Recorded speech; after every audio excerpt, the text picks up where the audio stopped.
اور میرے نبی پاک صلی اللہ علیہ وسلم نے فرمایا جو قرآن پڑھتے ہوئے اٹکتا ہے اللہ اسے ڈبل ثواب عطا فرماتا ہے۔ فرمایا جو زبانی پڑھے سنگل ثواب، جو دیکھ کے پڑھے اسے ڈبل ثواب۔ حضور کیوں؟ فرمایا اس لیے کہ میرا قرآن دیکھنے پہ بھی اللہ ثواب عطا فرماتا ہے، قرآن دیکھنے پہ بھی اللہ ثواب دیتا ہے، دیکھنے کا بھی ثواب ہے۔ رمضان شریف میں قرآن پاک پڑھے، کھول کے پڑھے۔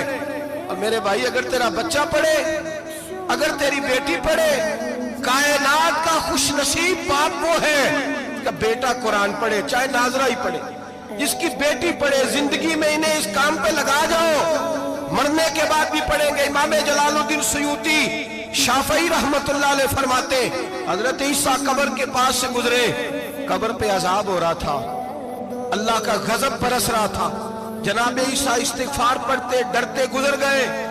تھوڑی دیر کے بعد، چند گھنٹوں کے بعد گزرے تو اسی قبر پہ پھول کھلے ہوئے تھے، رحمت برس رہی تھی۔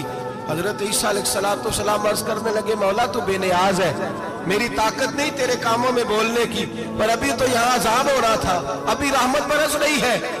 جناب عیسیٰ کہتے ہیں آواز خدا بندی آئی، عیسیٰ بندہ بڑا گناہگار تھا، پاپی تھا، مجرم تھا، خطا کار تھا، لیکن جب اس کا انتقال ہوا، اس کی بیوی حاملہ تھی، اس کے پیٹ میں بچہ تھا، بچہ اس کے انتقال کے بعد پیدا ہوا، آج وہ 4.5 سال کا ہوا ہے، مکتب میں گیا ہے، مدرسہ میں گیا ہے، استاد نے بسم اللہ شریف پڑھائی ہے، فرمایا اس نے توتلی زبان سے کہا ہے بسم اللہ الرحمن الرحیم، کہا عیسیٰ مجھے بتلا اس زمین پر وہ معصوم جسے ابھی رحمان اور رحیم کہنا نہیں آتا، وہ توتلی زبان سے مجھے رحمان اور رحیم کہے اور میں اسی زمین پہ اس کے باپ کو عذاب دوں؟ فرمایا اس نے ایک بار رحمان اور رحیم کہا ہے، میں نے اس کی باپ کی قبر کو نور سے معمور فرما دیا ہے، نور سے بھر دی ہے قبر، برکت سے بھر دی ہے۔